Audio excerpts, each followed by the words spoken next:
If you're a parent, you suddenly realize, oh my gosh, I've really crapped this all up. We can't go back in time. How do I fix this? Right? What do I do? I've written 20 books, thousands and thousands of pages of blogs and videos, chats and stuff. Go to the website, reallove.com. It's real hard to remember. One of them is called Real Love in Parenting. And I get calls from parents all the time saying, I've read through the first third of the book and I want to kill myself. Thank you very much. Because after the first third of the book, it's kind of depressing. It describes all the many ways where all of your children's behavior is all your fault. The second 2/3 of the book is the answer. I'm sorry, but I couldn't figure out a way to put the answer before the question. I tried, really.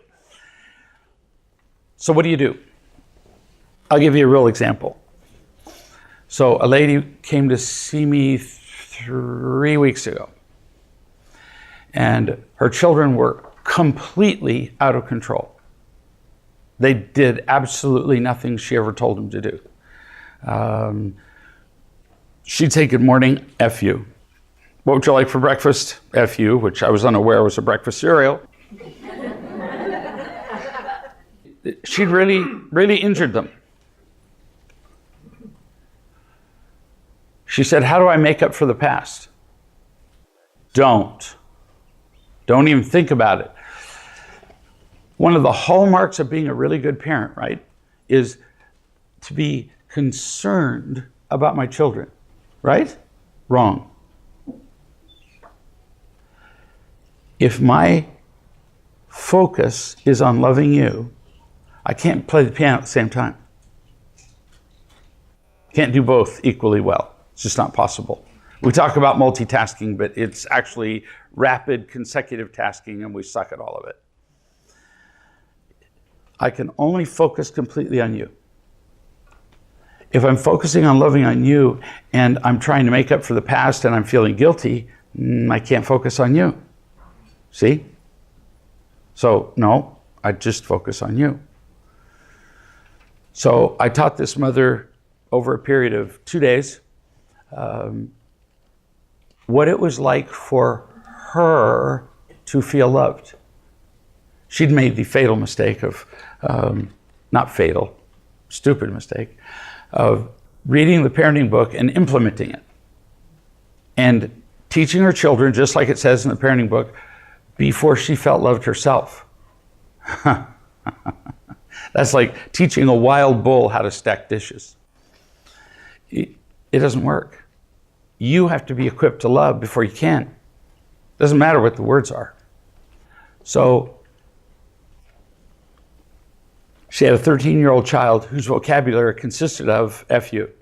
That was it. That's all he said all day long.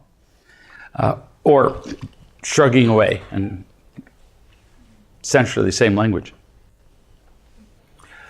She went home and she's one of these rare mothers who just did exactly what I told her to do. She'd call me several times a day and I would tell her exactly what to go do next, and she would just go do it. As opposed to, well, I don't see how that's going to work. Well, we could always do it your way. Which is proven not to work. So she did. 3 days later, she called me and said, he's been lying with his head on my chest, crying and telling me about the pain in his life, about the problems that he's dealing with, about how his father treats him, shared custody, divorce, treats him far worse than I'd ever imagined, and asked if he could sleep with me that night. 13. 3 days. She called me a week after that. She had a child who'd been diagnosed with the alphabet soup, learning disabilities, ADD, blah, blah, blah, ODD. That's my favorite, by the way. ODD. For one thing, what an unfortunate choice of letters, What an odd child. but it's called, it's an acronym for oppositional defiant disorder. We used to call it spoiled brat, but now it's called oppositional defiance disorder. It's, I don't know, maybe it's just more elegant. This child had all those things. So 1 week later, he was in a special reading class. He was in oh gosh, the child was special everything. And she said his reading scores in 1 week went up 40% and disqualified him from the special reading class. How about that? There are some smart pediatricians out in the world now who, they were there apparently before, but they just hadn't thought of this. And they took all the symptoms of ADD. And then they took all the symptoms of a child who's in just physical pain from an earache, whatever. They were identical. And these courageous pediatricians, instead of giving children pills, are saying, these are not abnormal children. These are normal children responding to abnormal homes. And I went, finally. So, what do? You love them.